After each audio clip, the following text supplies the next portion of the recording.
नमस्ते साथीहरु, तपाईहरुलाई स्वागत छ सजिलो किचन च्यानलको अर्को एउटा भिडियोमा। अचार भनेपछि त अति नै मनपर्ने खानेकुराहरु मध्येमा एक पनि हो र यसपालि चाहिँ हामी बनाउँछौं न्युरोको अचार। यो अचार अति नै स्वादिलो र मिठो पनि रहनेछ। च्यानलमा पहिलो पटक हुनुहुन्छ भने च्यानललाई सब्स्क्राइब गरेर सपोर्ट गर्नलाई नभुल्नु होला। अब बनाउनको लागि त सुरुमा हामीलाई यो न्युरो चाहियो।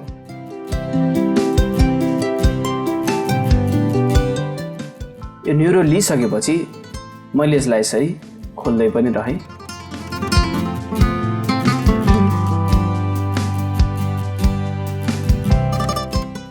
अब यो न्युरोलाई सुरुमा त यसरी केलाउँछौं।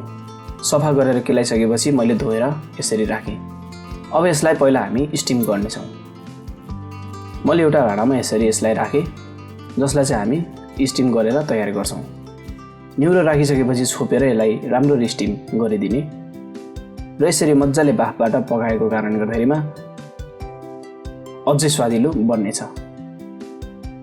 र यसरी लगभग हाम्रो यो न्युरो चाहिँ तयार हुँदैछ र पाकेको छैन भने चाहिँ फेरि यसलाई छोपेर तयार गर्ने।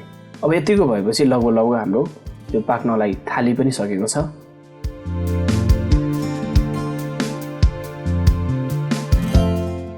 अब यसरी तयार पनि भयो। अब मैले एउटा बलमा निकालेर राखिदिएँ। अब अर्को प्रोसेसको लागि एउटा प्यानमा तोरीको तेललाई राख्ने।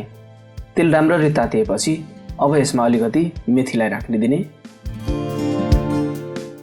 थोरै लसुन जसलाई मैले थिचेर राखेको हो, अनि सुकेको खुर्सानी र टमाटरलाई यसरी राखेँ।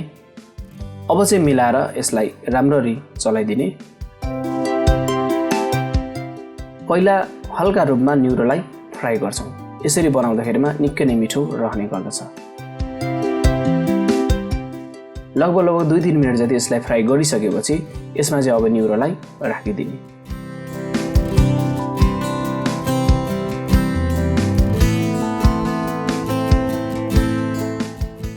दुवै साइड राम्ररी फ्राई नभएसम्म न्युरोलाई यसरी नै तयार गर्दै रहन्छौं।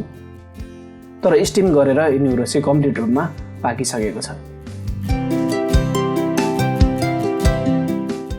तर यसरी पछि फेरि पनि हल्का फ्राई गरेर तयार गर्ने हो भने न्युरोको अचार अति नै स्वादिलो रहने गर्दछ।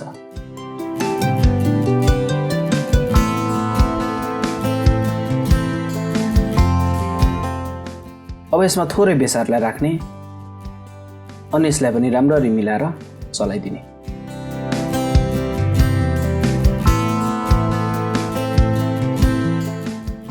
हल्का फ्राई भइसकेपछि मिलाएर चलाउँदै न्युरोलाई तयार गर्दै रहने।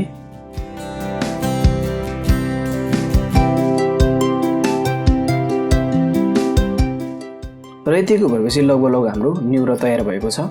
अब एउटा बलमा यसलाई यसरी राख्ने। जति पनि न्युरो छ यसलाई मिलाएर राख्दै रहने।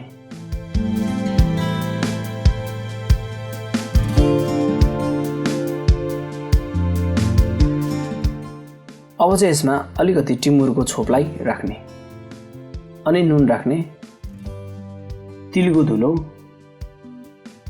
हरियो खुर्सानी मसिनो काटेर, धनिया, कागती राख्ने अनि राम्ररी मिलाएर चलाइदिने। टिमुरको छोप चाहिँ बजारमा सजिलैसँग पाउन पनि सकिन्छ। यसपछि मिलाएर यसलाई मिक्स गर्दै रहने।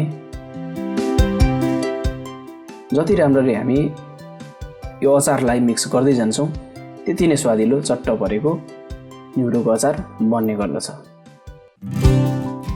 र यसरी लगभग हाम्रो न्युरोको अचार चाहिँ तयार भएको छ। अब मैले यसलाई यसरी निकालेर सर्भ गरिदिएँ। नुन अमिलो पिरो चट्ट चेक गरेर न्युरोलाई मज्जाले मिलाएर खान सकिन्छ। आजको न्युरोको रेसिपी यदि तपाईहरुलाई मन पर्यो भने यो भिडियोलाई लाइक, शेयर, च्यानललाई सब्स्क्राइब गर्नु भएको छैन भने सब्स्क्राइब गरेर सपोर्ट गर्नलाई नभुल्नु होला। फेरि हामी मिल्नेछौं अर्को नयाँ र मिठो नेपाली रेसिपीहरुको साथमा। तबसम्मको लागि नमस्ते।